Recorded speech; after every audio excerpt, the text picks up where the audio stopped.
Bonjour, cet exercice de biologie moléculaire porte sur la quantification d'ADN par spectrophotométrie.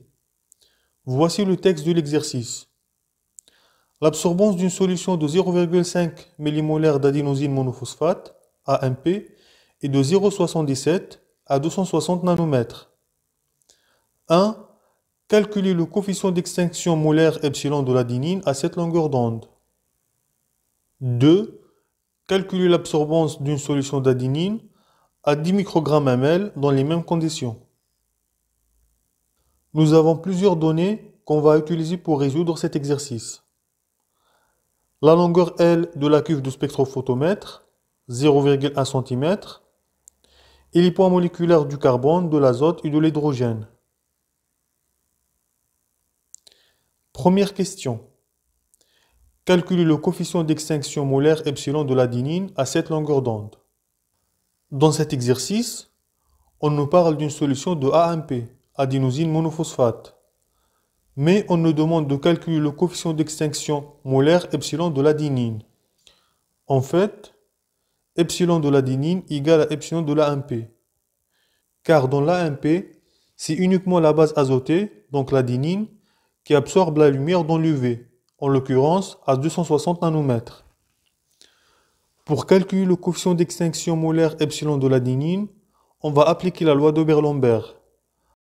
A égale epsilon multiplié par L multiplié par C, où A est l'absorbance, epsilon est le coefficient d'extinction molaire, L est la longueur de la cuve de spectrophotomètre, donc la longueur du trajet parcouru par la lumière, et C représente la concentration molaire de la solution.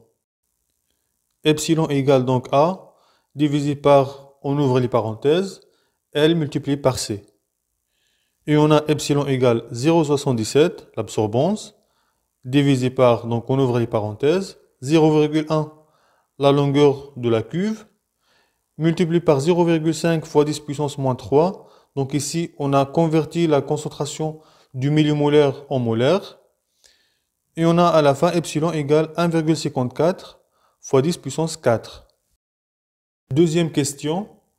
Calculer l'absorbance d'une solution d'adénine à 10 microgrammes ml dans les mêmes conditions. Pour calculer l'absorbance de cette solution d'adénine, on va de nouveau appliquer la loi d'Aubert-Lambert. Donc A égale epsilon multiplié par L multiplié par C. A égale, donc nous avons epsilon qu'on vient de calculer, 1,54 fois 10 puissance 4. L égale 0,1 cm. Par contre, la concentration C nous a été donnée en microgrammes ml. On a 10 microgrammes ml.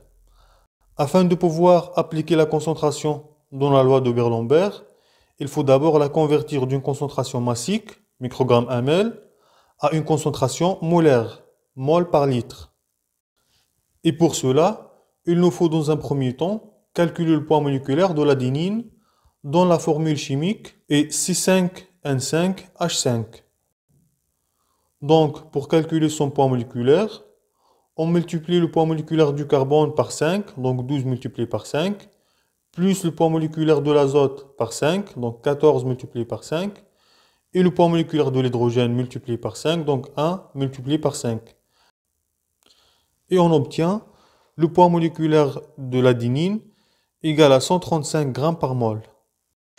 Maintenant qu'on a calculé le poids moléculaire de l'adénine, on peut convertir les 10 microgrammes ml en mol par litre. On a donc 135 grammes correspond à une mol, donc c'est le poids moléculaire de l'adénine. Par conséquent, 10 microgrammes, ou si on les convertit en grammes, donc 10 fois 10 puissance moins 6 grammes, avec la règle de 3, correspond à 7,4 fois 10 puissance moins 8 mol. La concentration de notre solution d'adénine égale à 7,4 fois 10 puissance moins 8 mol par ml. On multiplie par 10 puissance 3 pour avoir une concentration en mol par litre. Et on obtient donc 7,4 fois 10 puissance moins 5 mol par litre au molaire. Enfin, on va pouvoir appliquer cette concentration molaire dans la loi d'Aubert-Lambert afin de calculer l'absorbance de cette solution d'adénine. Et on obtient une absorbance de 0,14.